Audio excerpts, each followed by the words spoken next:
quiet seaside town, an evil laid to rest centuries ago, has risen. An abandoned fortress deep in the swamp holds a secret that could save the village or destroy it. Now, a band of adventurers sets out to dig up the wounds of the past and bring the light of day to the roots of ruin. This is Tabletop Gold.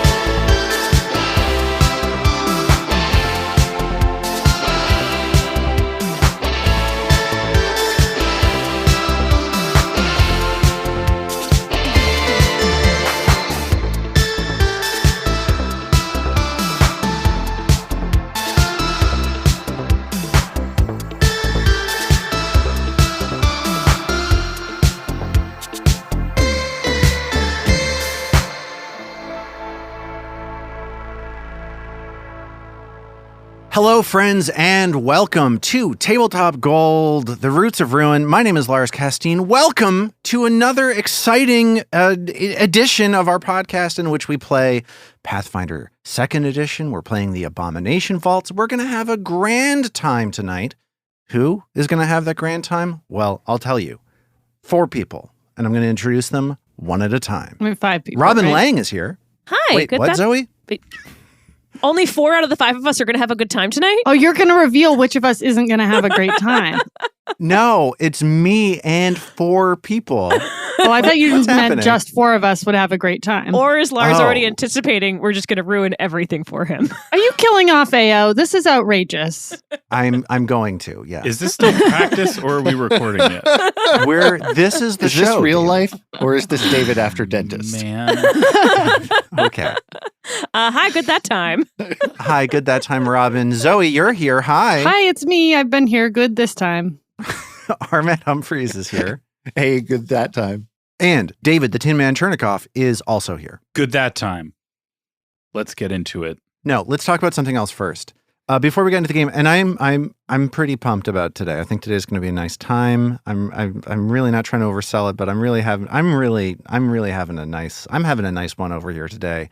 It's very, very cold. I've put on a pair of extremely thick socks that are keeping my feet nice and cozy, which is putting me maybe in a better mood than I usually am when we record. That's a little bit of a podcast hack for you, everyone. If you're trying to enjoy yourself, maybe put on some thick socks. I heard your apartment's cold. I had a whole conversation with your wife today about whether or not to buy $100 blanket for your daughter. Oh, you should. Yeah. And I think you should. I told You her won't yes. get into I college approved unless it. you do. It's a small price to pay for a $100 blanket. Various people around this house are worried about temperatures. That's true. I'm less worried than I am uncomfortable. I saw And- a thing today that when he was writing, part of Roald Dahl's routine was he would sit in his writer's shed with a sleeping bag up to here. Okay. And then That's that would keep him adorable. warm and he'd chain smoke. So have you considered everyone wearing sleeping bags up to your armpits and, And chain chain smoking? smoking? Great for their 3.5-year-old, 4-year-old. Specifically to counter the cold, the chain smoking? Like just the because you're sleeping breathing bag in seems fire air? clearly designed for that. I don't know if the chain Yeah. smoking was just, it was 1969 or whatever, but And he had a nicotine thing happen. that's right. Yeah. I actually have a blanket of like sleeping bag material I'm sitting with right now. So There you go. Oh. I'm halfway there. I have slippers that are essentially made out of a big down quilt. They're fabulous. Ooh, I bet those are Mm. cozy. Very good gift. Ooh. Armet is also wearing outdoors wear right now. He's wearing a full-on winter coat. Yeah. So like we're fine. Everything is going good through this frost period. It's just apparently the like heating for my room is not working. So Oh, no. it's like pretty chilly in Oh, here. You never Right. think you have to think about that in Texas, do you? It was not at something I'd considered happening back when my folks moved here in 2005. That's for sure. So we're recording this in the middle of this big blizzard that rolled across the U.S. in the middle of January. The correspondent from Texas, Armet Humphreys, is everything okay in Texas That's a big question. in terms of the weather? But I am concerned about Texas though, because the last time there was a big blizzard, stuff was really, really bad there. So is it better now? I haven't been paying attention to anything happening beyond, let's call them my own feet and the potential for $100 blanket on my infant daughter. Are things okay in Texas, Armat? Yeah, the grid seems to be fine as far as I know. And we still got electricity and power and all the good things that modernity provides. So there's nothing to complain about from where I'm at the moment. So the heating problem is localized to your room and is not, we can't blame all of Texas for that. Correct. I mean, we could try and see what happens, but no, it's just this one room, and it was a pre-existing problem, and unfortunately the frost just decided to hit while they were ordering the part. Oh, so you have a part that you're waiting to arrive to fix the thing. Yeah. It's probably been a run on them though, right? Everyone, whatever that part is, everyone needs it. Everyone wants that yeah. make the heat work part. It's a room warmer.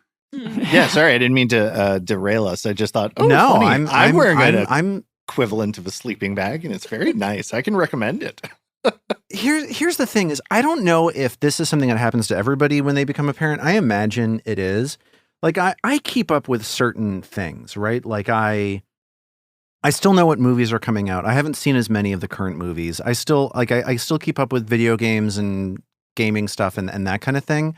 But I have completely lost touch with like weather. Like I don't have any bandwidth to understand that there are like serious like storms and so on happening. So it took me this week about like 4 days of hearing it's a problem, it's going to be a problem, it's a problem before my brain finally realized like, oh gosh, like this is a big deal. So I'm asking you, Armat, because I'm interested in reconnecting to this part of myself that I lost once I had children, where I was aware of like things happening with other people and in their lives and that kind of thing. Culture. Yeah. I find that interesting because I feel like for many men I know, when they've become parents, Yes. they then like get really into things like weather. Like that feels like a very dad thing to be into. Yeah, my dad. Well, is I'm not definitely your that way, average too. dad. Rob. David is keeping his mouth very shut. Do you have that? I mean, David and Zoe, do you have that experience of like what when the curtain came down on your life, what did you lose touch with, do you think?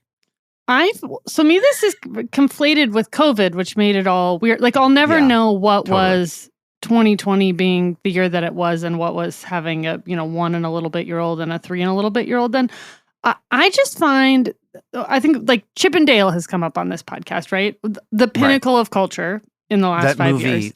that nobody believed existed. I find that there's basically like from 2019 to present, I feel like I missed 85% of what happened with books, with movies, with celebrities, with probably like I read a fair bit of domestic news.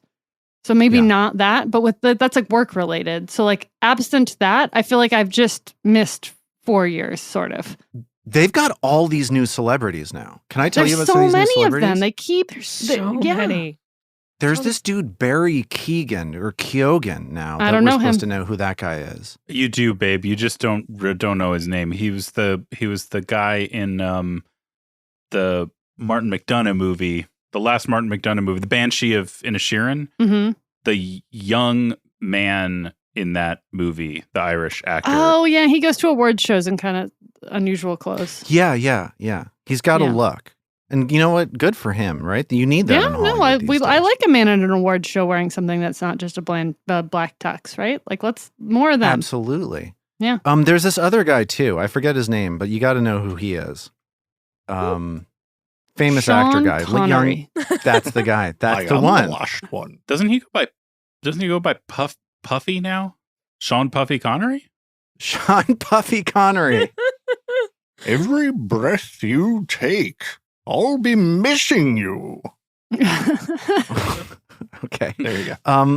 Let's move on. I want to thank people who take the time to leave reviews for us on the various podcast apps of choice. This week, I have something that I want to talk to you about.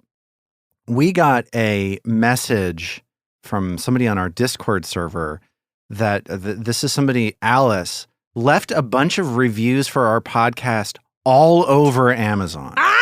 So here's a review from Alice on something called Lacel Cones Pre-Rolled Cones. Alice says, good cone time, y'all. Love rolling up a joint to enjoy while I listen to the lovely players and Golden Tyrant of Tabletop Gold, a lovely Pathfinder 2e actual play. Good vibes all around, heart emoji. So she's supporting the products that support her while she listens. I love this. And potential future Absolutely. sponsor, marijuana. Yeah. She also left a review at Van Holten's Pickles, Big Papa Pickle in a ... I don't know what this product is called. She says this is a verified purchase. So she bought all of these items before leaving these reviews. A nice snack while listening to podcasts. I enjoy eating these pickles while listening to Tabletop Gold, my favorite Pathfinder 2e actual play podcast. She also left a review at Battle Gaming Mat for D&D, 24 inches by 36 inches, something. Lovely maps. And these are all 5-star reviews, which is how you do it. I use these for most of my sessions. Thank you to the folks at Tabletop Gold for giving me the perfect study guide, blah, blah, blah, et This cetera, is et cetera. great. I love this. Yes. Yes. And then So one funny. more for Bones BK Giant Leeches. I think that's a minute, like a tabletop like battle mini. Bones, I think, is a brand of like miniatures if you're using real life Okay. miniatures. Yep. Totally. Yeah. They say, who, me? No, I'm just a worm. I used this for my Abomination Vaults campaign. Thanks to Tabletop Gold for giving me some lovely listeners. It's just like, Great. This is great. It's just in great. universe. it's Love in it. universe. It's Absolutely love actually applicable somehow. I thought that these were just because I didn't look. I saw the idea and I didn't read them before we were recording because I wanted to react with everybody else. I didn't realize that it was going to be so on topic. I thought that this was going to be like, random objects. I didn't realize this was going to be so thematic. I didn't realize it was going to be so of a piece. Yeah, it's very satisfying. It's very satisfying. It's good content. It's great content. So thank Good you, review Alice. time. Yeah. Good review time. Yes, indeed. that's we don't actually have a Hall of Fame, but those might be in the review Hall of Fame. I mean, that's just Should we have a Hall of Fame? Can we give Alice that a something couple we of should ballast do? points? I mean, Oh, we should definitely Yeah. give Yeah. Alice Definitely at least ballast a points. 3 million sure. ballast points. I would say Insert ballast definitely. point jingle here. Yeah. Yeah. Ooh, could we Yeah. make it a foghorn? Well, we already have the ballast point jingle that No, it's that like a sea Astro shanty. dude sent in Oh yeah. 3 years ago. Yar. You landlubber, I think is how it ended. Yeah. I had to listen to it again. It brings me joy. I haven't listened to it in a while. Yeah, it's time. Fire up the old ballast point jingle. So that's thank you to Alice. More like an Alice point. Was that something? No? It's Thank you to Alice for sending in It was good. those. There's Those something reviews. to it. Something there. And with that all said, let's get into it. Let's play our game.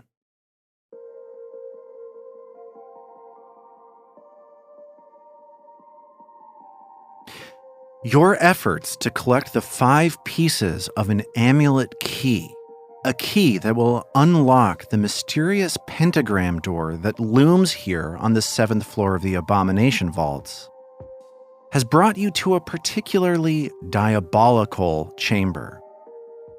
The 4 of you are dwarfed by a menacing forge crafted in the shape of an angry, bellowing beast. This metal structure stretches from the ceiling to the floor, blasting jets of hot air in the room as the blacksmith, working at a soot-blackened anvil, tirelessly crafts hell-forged weapons for the army Belcora Haravex hired the devil Euravian to assemble for her long, long ago. That blacksmith is a devil with the appearance of a beautiful and horrible angel, seemingly named Barkumbuk, jet black raven wings twitching restlessly at his back as he is guarded by a nearby bearded devil. As these two, Barkumbuk and this Barbazu, were in the process of threatening you with violence for your intrusion into this hell-forged chamber, Trill mentioned that Barkumbuck would be the handsomest person ever to smash her. Yeah, I did say that. There's an irony to us being so cold in our homes right now, while our characters are literally in a forge. And in some cases, it seems perhaps in heat. They're certainly We'll see. not bothered. So Barkumbuck looks at Trill quizzically and says, I must confess, I am confused about what it means that I will be the most handsome person to smash you. What doth the beauty of a hammer's wielder matter to the one being smashed by it? Perhaps, gnome, thou needest to consider that the appearance of the wielder matters far less than the craftsmanship of the hammer they doth wield. The Merchant of Venice, Act 2, Scene 4. and Barkumbuck Is this a hammer I see before me?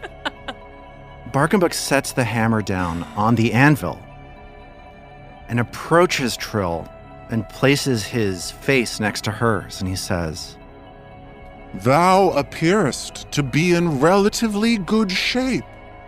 No injuries hath maimed thee, so the smashing thou hath received in the past was likely done by an incompetent or with a weapon forged by a fool. I can't argue with that statement. Measure for Measure, Act 4, Scene 1. The quality of smashing is not strained. and the Barbazu chimes in and says, Dude, I think that what the gnome is saying is that she finds you attractive in a sexual way. I never put it past a devil to hit the nail right on the head.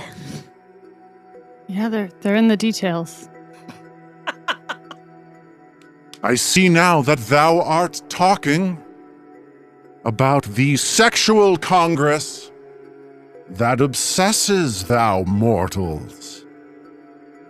I assure thee, whatever satisfaction thou may gain from the grotesque charade that so fascinates thee, this circus of fluids and flesh sloshing about, it holdeth no candle to that which I gain from my congress with this beast. as he turns back and motions at the forge looming behind him. Henry IV, Part 2, Act 3, Scene 2. Late at night, gnome, we doth sometimes go for hours. I feed the hardest material I canst into the mouth of this voracious beast, and he doth snort with delight, blasting the fire of hell itself into this pathetic universe in which we are both trapped. Ao looks around. Are we still doing phrasing?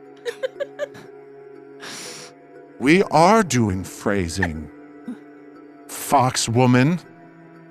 After I feed this material into the beast's mouth, he doth soften the metal, and then begins the hard, glorious work of striking the molten seed of hell with mine hammer again and again and again and again. And he loses himself in Trill the walks story. closer to the forge. Step away from the beast! He snaps out of it. I have lost myself in mine story, but there is more to tell you, to show you how foolish and small-minded your comment was, once we are both satisfied, once I hath swung my last blow with mine hammer, and the beast hath shaken this very room with his shuddering approval, that is when Phrasing? that is when we both know that we hath together birthed a new implement of destruction deserving of the contract that doth tie us both here. And look, how many children we hath made together. As he motions around the room at all of the weapons that he has forged here in this room. How many is it? How many, you ask? Uh-huh. It's a great question. That horrible Zebub that you mercifully slaughtered every day would come in and ask, how many has Barkombuk created in the forge? Reducing my offspring to mere numbers, just like you are attempting to do now. Oh, no. It's not the number, but yes? I only meant that things of such splendor. You yourself spoke of the great spewing after you slammed into the beast. I only meant to honor the magnificence of what you've done here. Yeah, Barkamba, your Congress seems pretty fertile. Yes, it is. More fertile than any Congress held by any mortal. You understand what I mean. Here is my secret. It doth take me only a short time to recover and prepare for another round. Trill leans against the nearest surface. Ao rolls her eyes, hoping not to be noticed. I confess that the forge needeth no such recovery. The beast is always ready to go. An inexhaustible appetite for the thickest, hardest metals of hell. It is a love affair that reveals the meaningless cavorting of mortals for what it truly is. Mere fornication. A comparison between thine pathetic mortal sexual dalliances and mine endless pounding of this ravenous beast. It is a blasphemy upon the glory of the bloodthirsty children that hath been spawned from the mouth of this beautiful machine. So what do you think of that, gnome? It's beautiful. The Barbazu seems encouraged by what Trill says. He says, It is beautiful, and I watched the entire time. Remember before we started recording? And someone made a joke and we're like, oh no, that's going too far. But here we are. The lines of this whole speech. Yeah. I don't know what you're talking about, Robin. Yeah, me neither, Robin. Barkamba continues, Yes, this Barbazu watches also. I do not love that he does that. The Barbazu just sort of shrugs. What do you do with this great magnificence? For whom is it an honor, or under what pretense does your contract have you make such glorious objects? Ao says, trying to veil the sarcasm in her voice. It is a great question that you ask, mortal animal thing. I am bound in a contract to a great contract devil by the name of Euravian. He is a great dude, and he's really cool. He lets me do whatever I want to back here, as long as I do it forever and for his righteous army that shall walk upon the surface and kill who? Everyone! That's who! So, what kind of hard, thick metal do you use here? Cold iron, silver. Ah, Look cold iron upon and silver. the Okay. Yes, look upon the reserve that I am preparing to feed to the beast as soon as I am done destroying all of you. And you see that near the anvil, there's a stack of like a lot of cold iron, a fair amount of silver, and this large chunk of a rare, like deeply rare, deeply expensive metal. Mag, like her eyes widen, and she, for the first time in this entire conversation, begins to engage with what's being said, because all of the innuendo has gone completely over her head. She has thought all of this was about crafting, but it hasn't made a ton of sense. But now that we're getting into specifics, she's like, now she's really checked in. You, human, I see that you are intrigued by what you see upon mine shelf of the metals.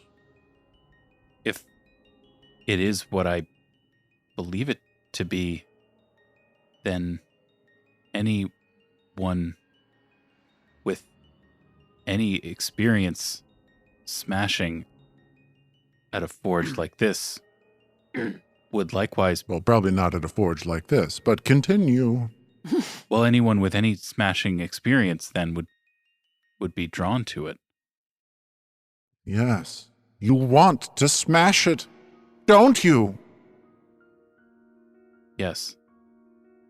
Something needs to get smashed around here. Ao throws up a little bit in her mouth. You, half-elf, do you like what you see? Istin is just like standing. Dost thou likest what thine see? The tips of Istin's ears are like glowing bright red. He's so embarrassed, and like he's just standing still with his staff, just like trying not to exist, so that when he gets called on, I don't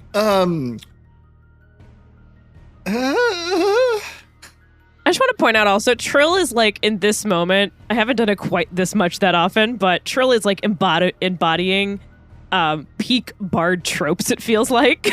Yeah. This dude is bringing out the tropiest side of Trill we've seen yet. Is it possible that Trill is the only sexually experienced member of the party? I mean, Istin's right. old enough. Well, that's not my question. I don't think we need to answer that, but it's interesting to, I think it's been made fairly clear over the course of the adventure so far that Trill has had sex. Trill certainly had a couple boyfriends and girlfriends in the past. The rest of the party. I mean, when you like drop acid on a dance floor in Absalom, what do you expect? Depends on which acid flask it is, really. You ever dropped an acid flask? Ao drops an acid flask. Barkhambook looks around the room and he says, Well, half-elf, if thou hast little to say, then, Barbazu, dost thou have anything to say?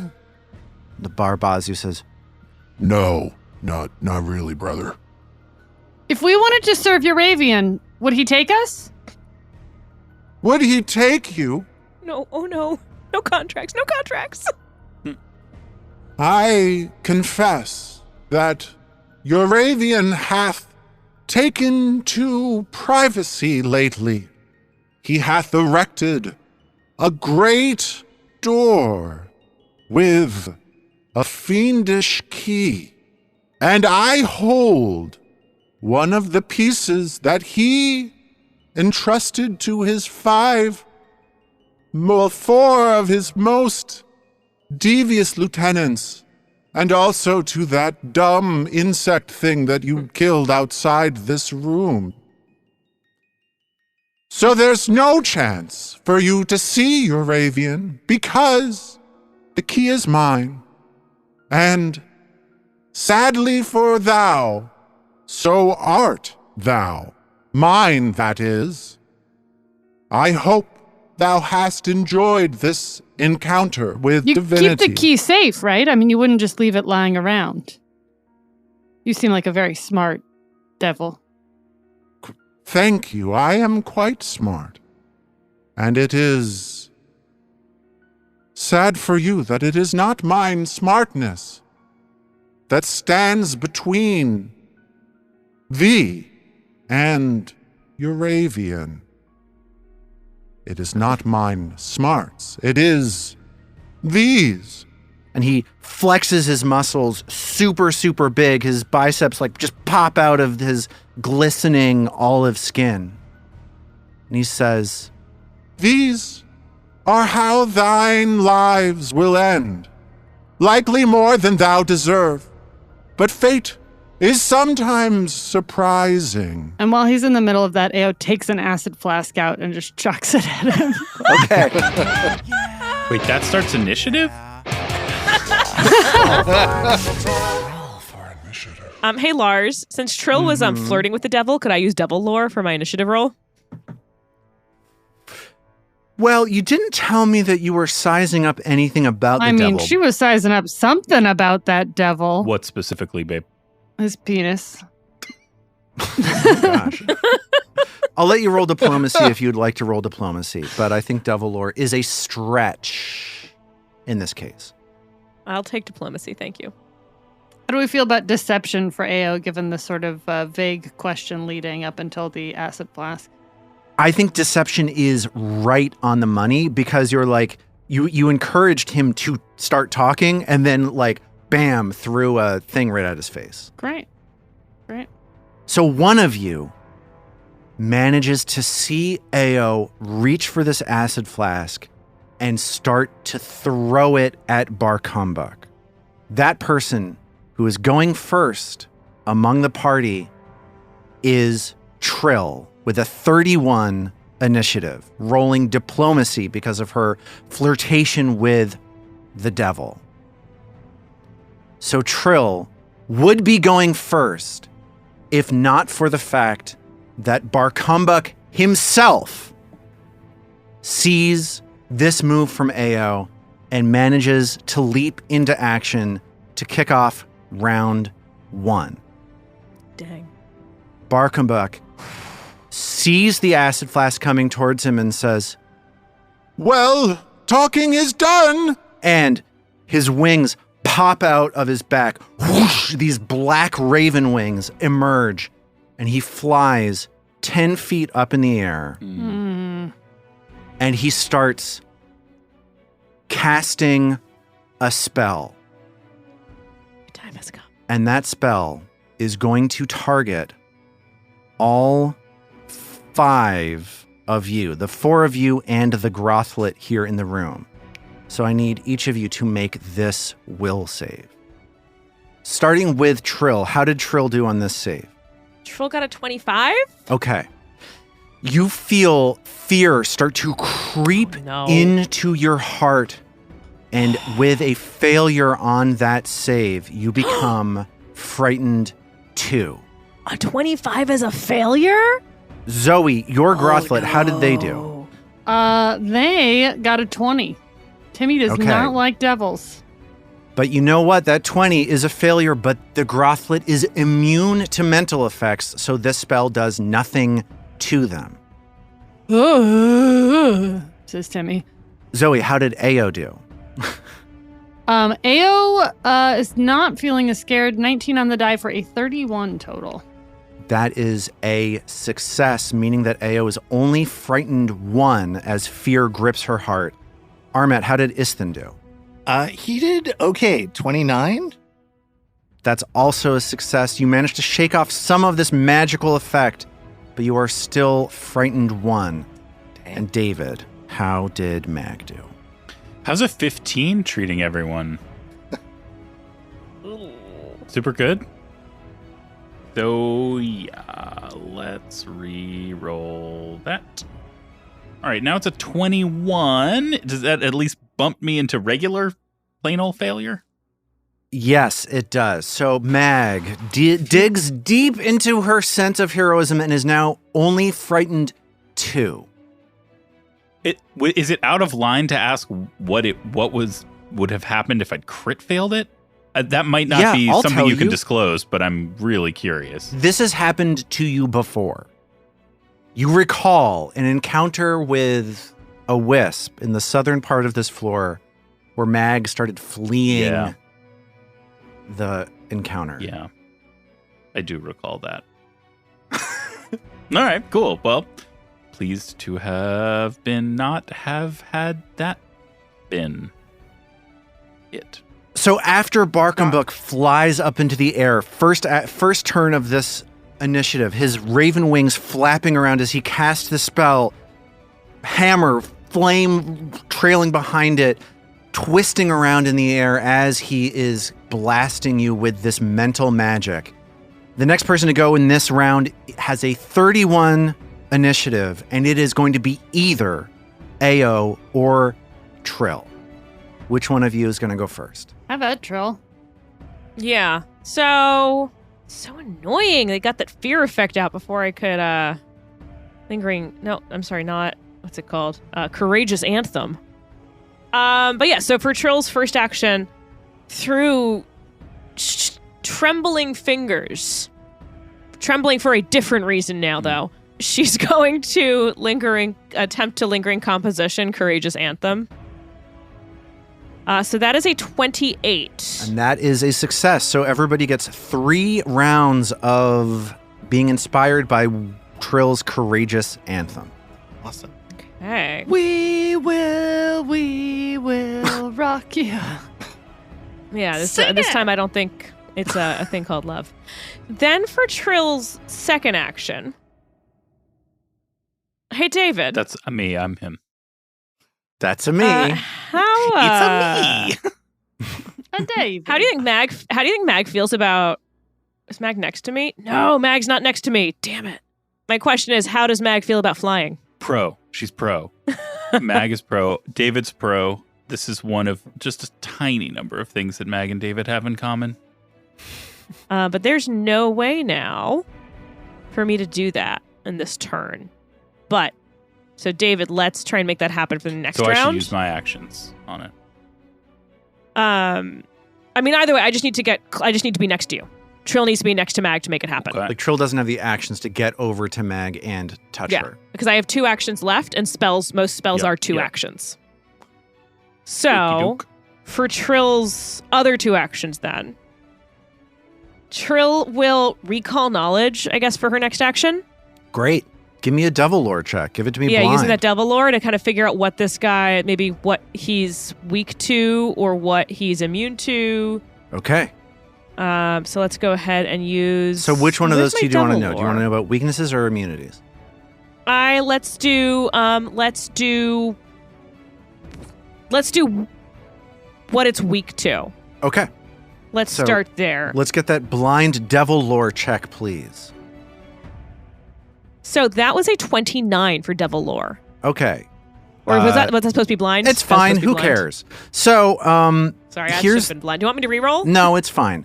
So here's what you know about Barkambuk. You got a critical success, so I will give you both the answers to both of your questions. Barkambuk is a kind of devil called an Erinis.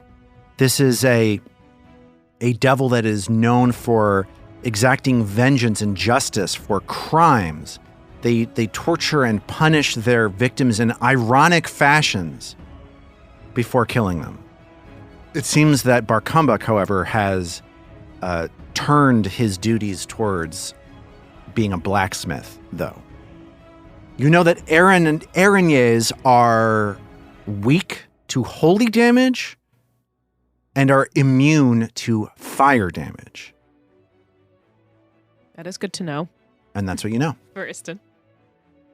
Okay, and so then for Trill's final action, I'm going to give Mag guidance. You can get a +1 status bonus to an attack roll, perception check, save and throw, or skill check before the duration ends. Beautiful. Trill starts singing this inspiring song, sizes up Barkumbuk, learns something about his diabolic background, and blesses Mag with some magic. And with that, next up, it's Ao's turn. Ao was planning to throw this acid flask. Is that still what's in the cards for Ao, also at an initiative of 31? I feel like it has to. Like, I feel like she tossed it to do this. I don't know. Feels right. Cool. It teetered on a 20 and turned to a 2 on the die. That's an 18. Okay. So, Ao unleashes this acid flask, and it misses. It shatters against the great beastly forge behind Barkumbuk's flapping raven wings, and a sizzling sound emerges into the room. This makes sense to me, given that she would have hurled it at a devil on the ground, and he's since gone 10 feet up in the air. And I think, like, irritated by this guy and realizing she has a off-guard advantage on the more broy of the two of them, she does a quick TKP with the glass shards of the acid flask at the... He's a Barbazu. Yes, that is a Barbazu. Yes. Okay. So many different friends. So many different friends. Not the name of my memoir from high school. Womp womp. Aww. Miserable rolls. That's a 16. You know what? She's going to hero point that.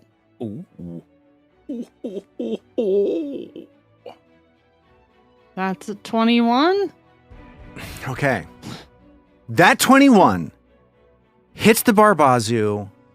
One, because they're off guard because of your surprise attack, and because of this courageous anthem Amazing. from Trill. Teamwork. So good. Cool. So, that is a hit. A well-spent hero point. A palpable somebody hit. 29 points of damage.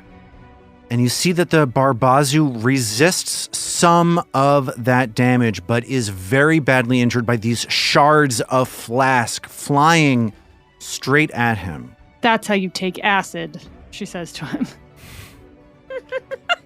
The Barbazu, not getting your joke, looks at you and says, Oh, that felt bad, dude.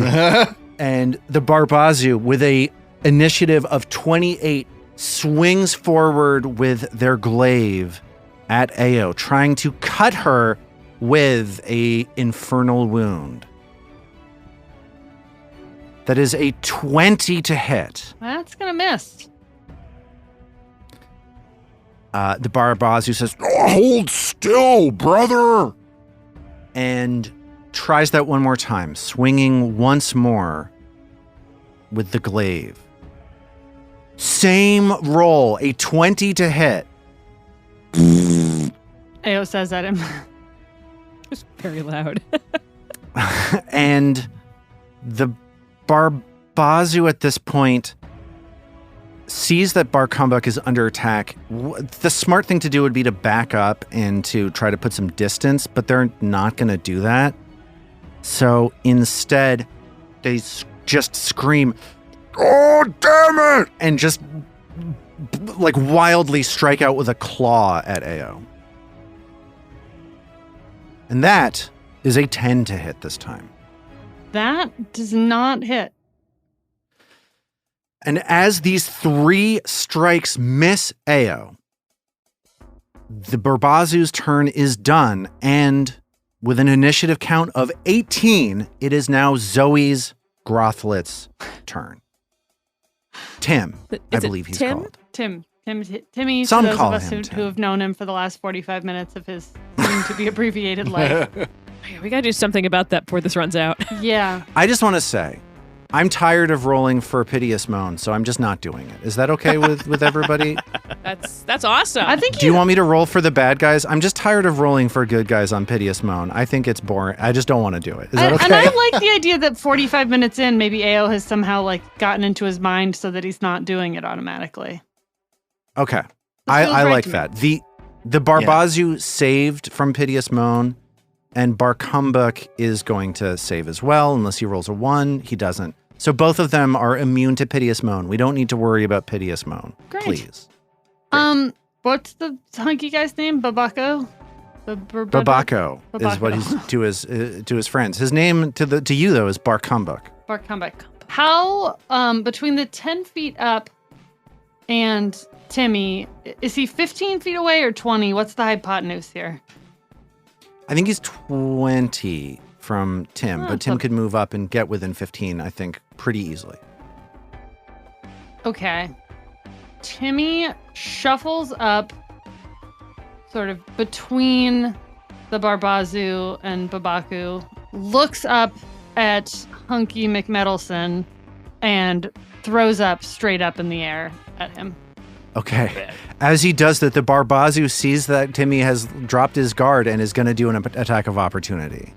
The Barbazu? Sorry, a reactive strike. The Barbazu is going to reactively strike at the Grothlet Tim with the glaive. Okay. That is a 33 to hit. That is gonna hit pretty bad. That's a critical hit. So that means that Tim takes 34 points of damage, a mix of slashing, spirit, and bleed damage.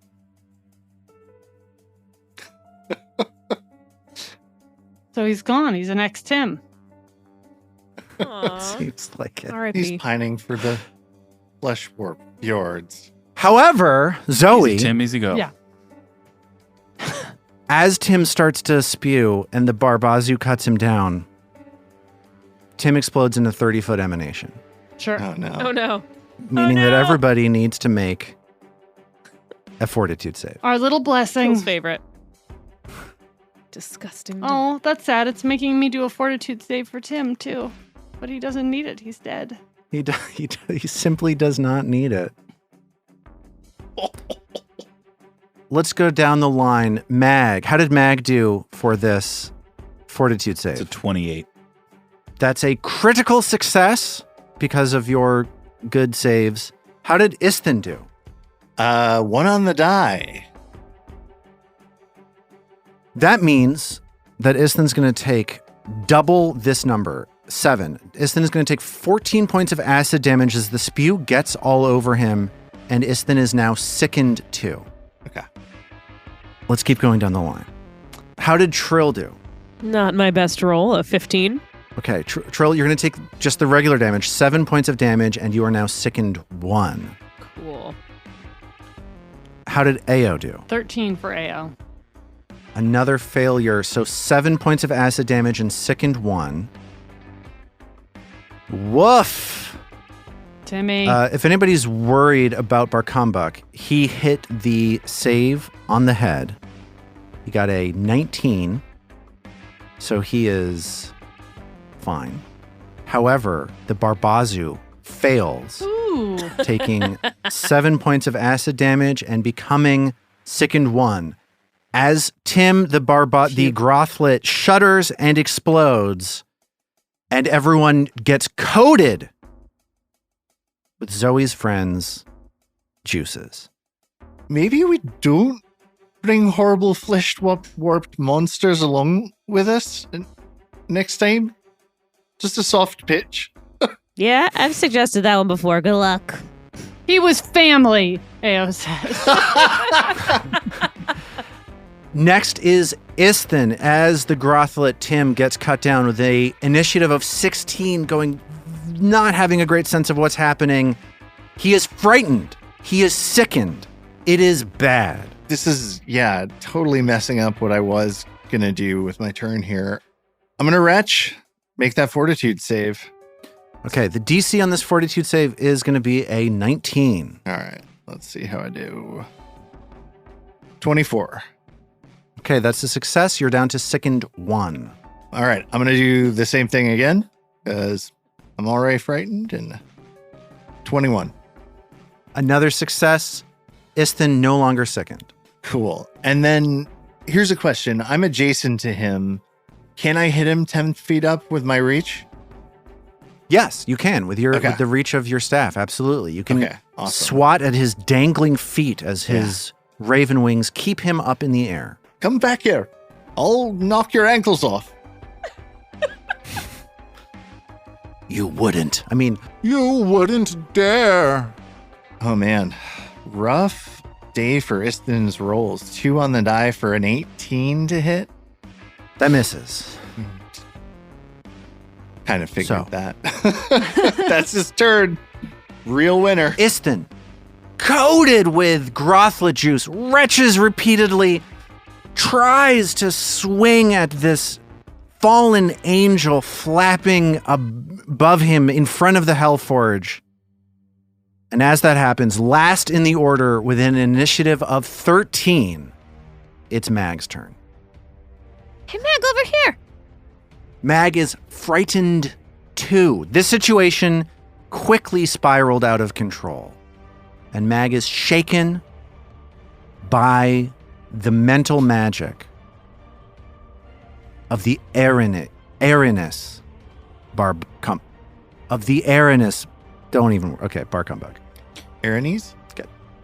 Aranese, thank you, Armat.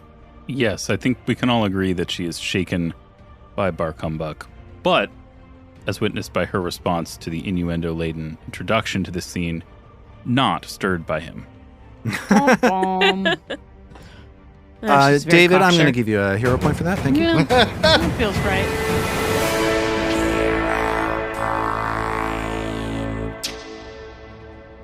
Thank you. Bar Cumbuk is floating 10 feet above the ground. Yes, you feel the hot wind blasting off of his raven wings as he flaps them and hovers in the air in front of So you. I couldn't reach him with my current weapon, even if I tried. That's correct. Well, I think step one is going to be to rage.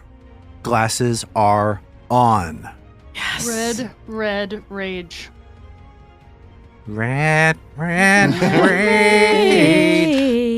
Wow, how has this never come up before? Me. I'm ashamed for us. Don't let me Red rage, you make me feel be so bad. You keep me rocking.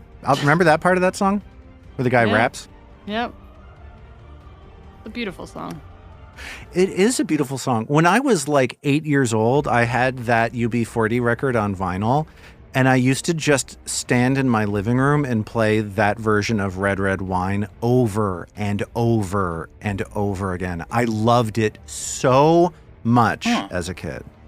I feel like in the biopic of your life, that is the opening scene. Would you believe me if I told you Red Red Wine was written by Neil Diamond? Yeah, that's a Neil Diamond song. Yes, of course. That's so weird. I only ever think of it as UB40. They took it, they made it their own, and then they failed to do that with that Elvis song for the soundtrack of the movie Sliver. David, how are you feeling about Mag's turn right now? I don't think there's a whole lot else useful for me to do. I think it. Let's assume Trill and Mag have had a conversation at some point since Trill learned this flight spell, suggesting to Mag that this was a possibility. I don't think Mag would be able to intuit this, but I trust them to have maybe chatted something along the line. Actually, Robin, let's do that. Okay, so like a week ago or whatever, when Trill learned that spell, what would she have said to me? We're back in town, we're having a cappuccino, whatever. What does Trill say to Mag to? Oh my God, Mag. Yeah. I learned this spell. Okay. This is going to be so cool. So, you know how when like one of the bad guys starts flying and you get really, really frustrated? Yes, that's the word. It's like you rage without raging. Or when I'm already raging, it's like I sort of rage and a half. And then you like double rage because you can't reach them. Yes. I learned this spell Okay. where I can make you fly. Oh. I have to touch you. So you have to be next to me for me to do it. Oh, I see. But I can make you fly so that you can, hit the big bad guy with your big bad weapon thing. I don't know the names of these things because I just do spells. Yeah, and well, that sounds like crafting to me and nothing else. Okay, well, next time it comes up. Yeah, get next to me. Get next to me, and I'll make you fly. All right. So this scene is like reverberating in Mag's mind as she returns to a kinder time Yeah. when they were just sitting and having a nice meal. Yeah. Now flashing back to the present, Trill is making the universal gesture for fly. She's very, very slowly flapping her wings like Mighty Duck style on the other side of the room. Mine were much smaller wings than the Mighty Duck wings. Yours are more like Tinkerbell. All right, so second action, Mag will step. There's currently one space between Trill and Barkambuck. And that seems like a good place to be. Next to Trill, within range of Barkambuck, and also shielding Trill from potential attack. Oh. And then third action, I'm not in the air yet, so I can't actually hit anything. I guess maybe as strange as it sounds, I'm gonna try and demoralize. It's very funny to be frightened too of something, but to still try and demoralize it. I mean, remember, you also have that guidance still, so you could use a boost to that roll, I believe. I could. I think I was thinking I would. Guidance doesn't last. Oh, it's only this round? It's one round. Got it. Yeah. Well, so let's use it now. I love the idea of Frightened Mag trying to frighten this thing back, and I always fail my demoralize actions anyway, so this should be perfectly in keeping. Don't think of a javelin. Don't think of a javelin. Okay, that is going to be a 24. And that, sadly, what do you do to demoralize Barkambuck? I think from the ground through the like curtain of her fear, Mag stares up with her rage-filled eyes glowing red, and maybe she spins the Earthbreaker. She does a kind of looping motion with the hammer, suggesting that, boy, would this hurt if I could just, I'll myrtleize you. If I could just get up within reach. Myrtleize? Mortal, I hast seen a hammer like that before. It does not frighten me. No. I appreciate your pluck, but that will not do it. Says Barkambuck. Okey-doke, that's my turn. We are now at the beginning of round 2. And here is the situation. Trill, Mag, and Isthin are bunched up on the western side of this room containing a sweltering hot atmosphere and also an enormous forge shaped like a horned beast belching flame and smoke into the room. Ao is going toe-to-toe with a Barbazu in the southern part of the room. Everyone is covered with the digestive slime of the former Grothlet Tim, and Barkambuck, the Erenice, is floating in the air, raven wings keeping him aloft. On Barkambuck's turn, he shouts out, Behold mine fury! And just whips a endless supply of tiny little hammers out at the 4 of you as he enters a furious fusillade. Here's a strike against Mag as a hammer flies towards her. A 29 to hit. Yes, 29s tend to hit Mag. Mag will take 14 points of damage. It makes a bludgeoning, spirit, and fire damage. Okay. Then another hammer flies towards Trill. That is a 36 to hit. That would be a critical hit. Yeah, wow. Yikes. So this hammer lands in the small of Trill's forehead, and she takes 32 points of damage. That was a lot of damage, dang. A hammer flies out towards Isthin as well. This one, a 24 to hit. That won't hit. That one misses, and the hammer flies towards Ao. This one, a 30 to hit. Didn't you just strike like 80 times? I did. You could hit 4 times? I can't. I don't like that. As he uses his special ability, Furious Fusillade. Boo. What was the bogus number that you rolled on this cheating you're doing? 30. Oh, yeah, that hits. This is obvious. This is blatant manipulation. Okay. 18 points of damage to Ao. And so as these hammers ricochet around the room, he throws his head back. Barkenbuck laughs, ah, ha, ha, ha, and continues flapping his wings, standing in place. And that is his turn. It is now either Trill's turn or Ao's turn, as you both had a 31 initiative count. I'm inclined to let Trill go first and fix us in whatever way she might so that we do better. I can attempt to. We'll see what happens. Okay, so Trill says, Oh, that's smart. and seeing that Mag is currently directly in front of her, Trill has that moment of epiphany. Yes, finally. And Trill is going to cast Fly on Magdaruna. Yes, please. Yeah, so Mag is flying now at a speed, whichever, either 20 feet or her actual speed, whichever is greater. I think she's around, was she 25 feet? Yep. So, yeah, so Mag's flying now, baby. Thank you, Trill. Or is Mag actually flying, or is Mag still on the floor? What's the I assume I have mechanics to of this? use a move action to actually get off the ground, yeah? And I think you have to continue using one move action while you're in the air every turn. Otherwise, Yeah, so let's talk about that flying. We haven't dealt with flying before. Oh. If you don't spend an action while flying, you will fall to the ground. So you can move flying around with your fly speed. Whatever. There are some more specific rules to flying that we don't need to get into. But you can, if you don't use an action to at least fly 0 feet to hover in place, you will fall to the ground. Okay. But I could stay up there with him at a cost of an action per turn. And he also has to spend that action to fly. It just so happens that the special ability that he used on his turn states that he hovers in air and gets to keep flying. Mm-hmm. Naturally. Cool. All right. Well, so that's cool. I have wanted to fly for a long time. Do you dream about flying, David? Nah, man. I dream about just the most prosaic, stressful shit. It would just, it would just crush anyone. Like when I was a kid, I used to have really, really cool dreams. And when I was in high school, I taught myself to lucid dream.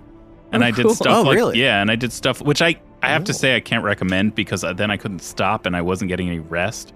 But anyway, Lars's eyes are really big. It was really intense. There was a period of a couple of weeks in high school where because I was lucid dreaming every single night, I was waking up as though I had been awake the entire time. And it wore me out so much that I had to. Was that what I was doing in my early 20s? I don't know. I had this incredibly active dream life and would wake up exhausted. Yeah. I mean, I've had weird dream stuff my entire life. I once had a dream when I was in high school. This is not the lucid dream, different one, where the dream picked up from the exact moment that it left off the previous night.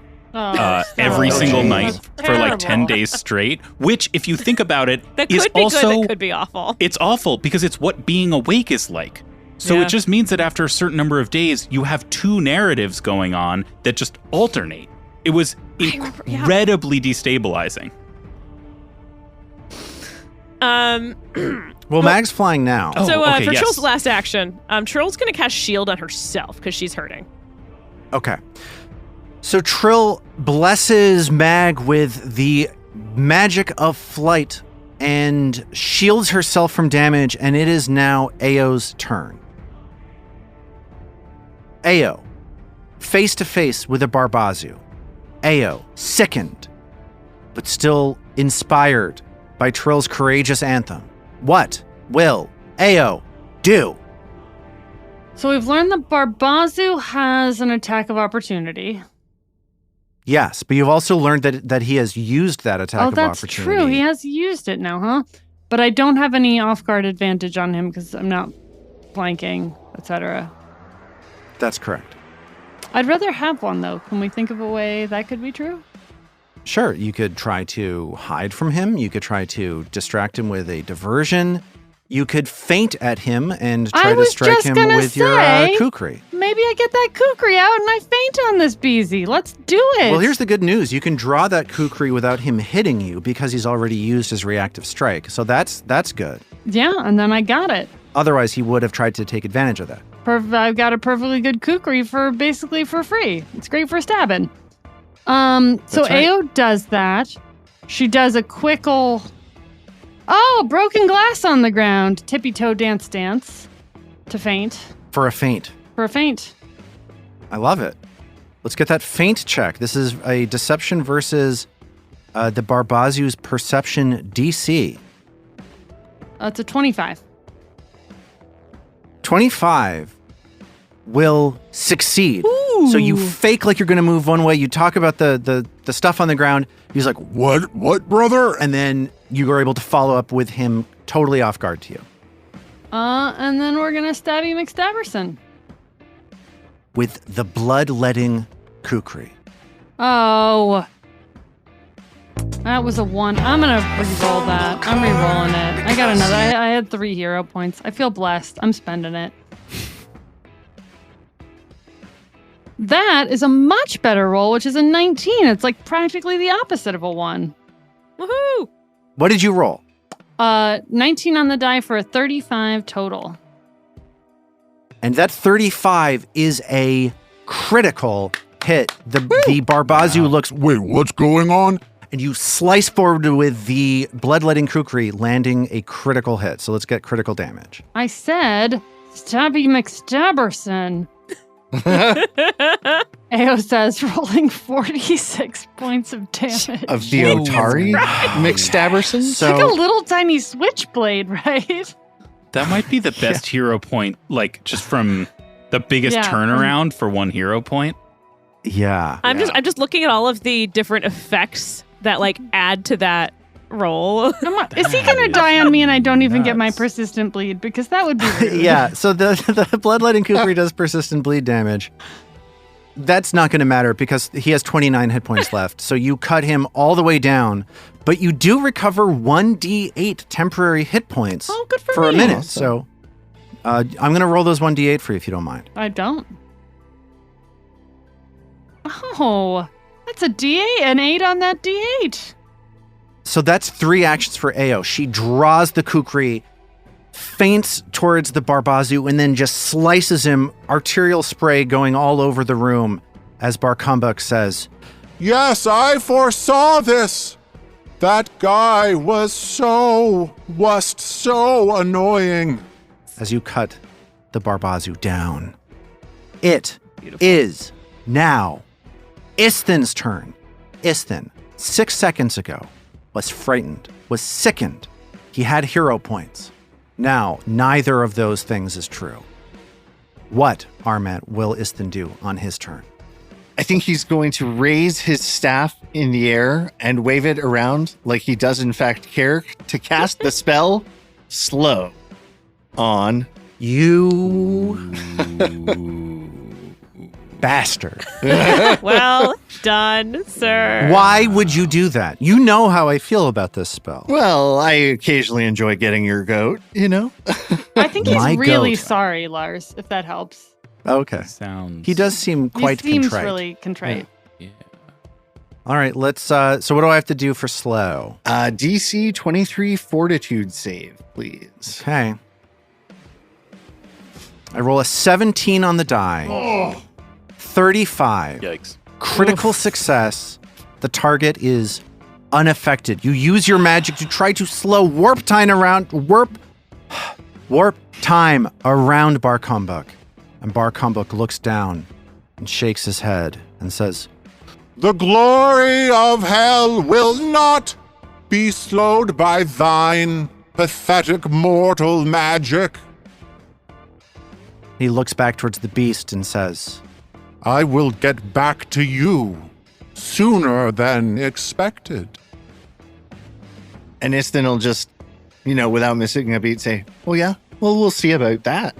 And he's going to drop into his arcane cascade stance. okay.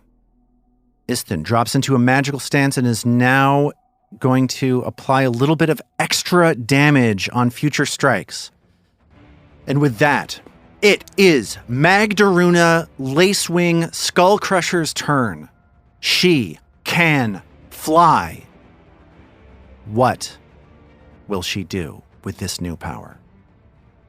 Mag So exciting. braces her lower body ever so slightly.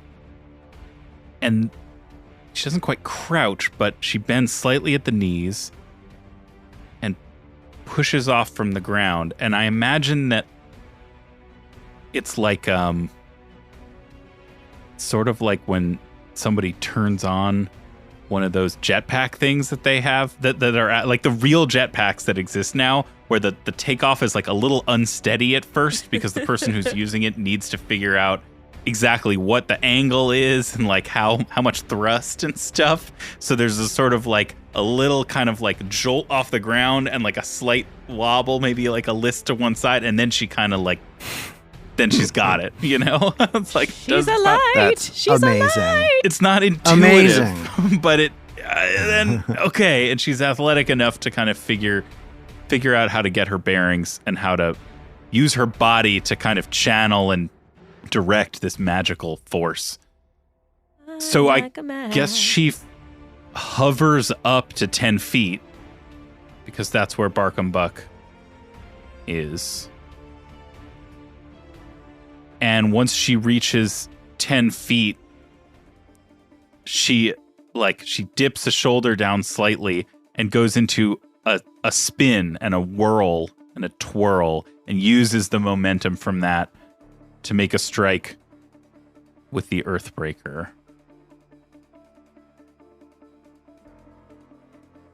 And that's a 28 to hit.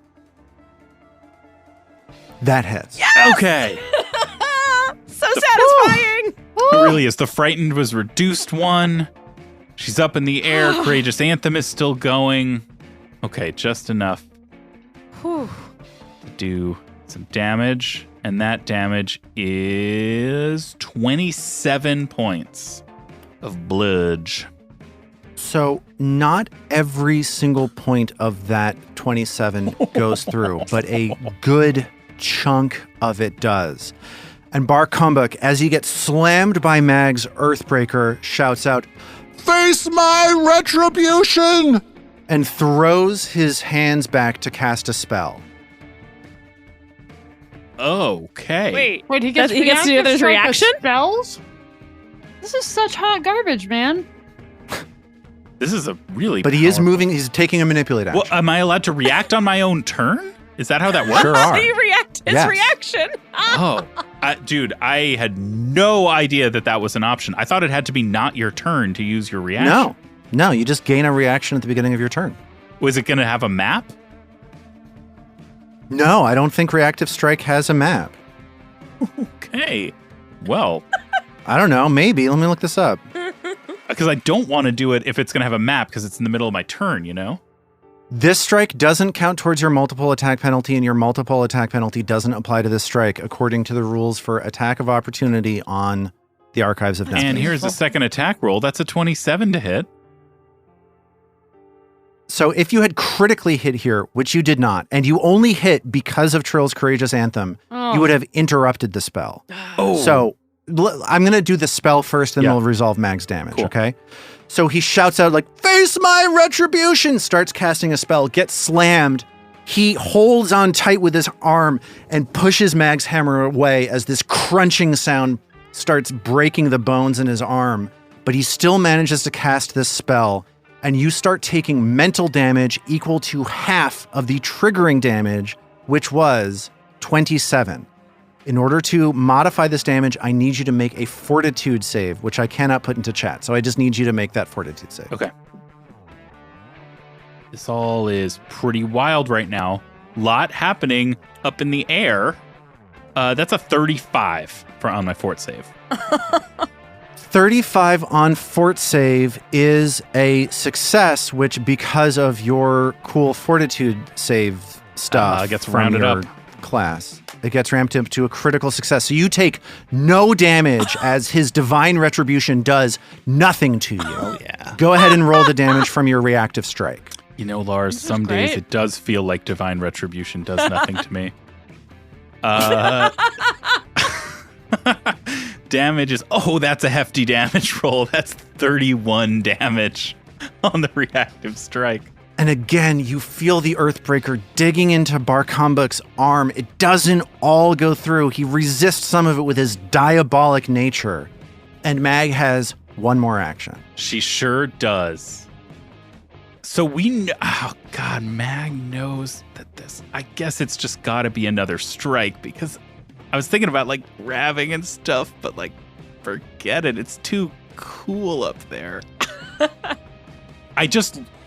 It's not going to work, but the idea that Mag could fly for the first time and get 3 hammer strikes in on this guy in one turn is just too cool not to It'd be go so for. beautiful. So it's a 25 to hit, 14 on the die. It's 25 even with the multiple attack penalty. That misses. Oh, okay. Boo. So Barkumbuk flies back at the last Okay. second, and this third hammer strike whooshes away as he locks his glowing golden eyes on you. Oh, if only he hadn't been frightened. Yeah, well, next time Yeah. I won't be. and I can use that action on another failed demoralize. Maybe that's what I'll do next. It is now Barkumbuk's That's turn. how you use the fly spell. He casts a spell and he disappears from sight. Oh. Then a moment later, you see him. He has reappeared back in the hallway where you fought the Zabub, where you fought the Dreshkins. And he looks down at all the weapons stacked up in this room and he says, See if you can face me, surrounded by mine children! Ah, ha, ha, ha, ha! and we'll pick up from there next time. Whoa. Awesome. I really like the image of Mag flying in my head.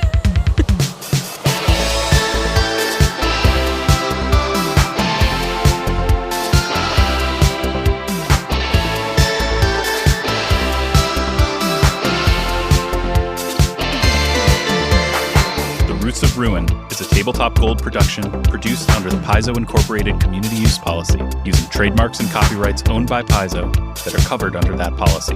Paizo does not recognize, endorse, or sponsor this project in any way, and we are expressly prohibited from charging you to use or access this content. For more information about Paizo Inc. and Paizo products, visit paizo.com. All original characters and content in the Roots of Ruin are the property of Tabletop Gold, and all rights are reserved.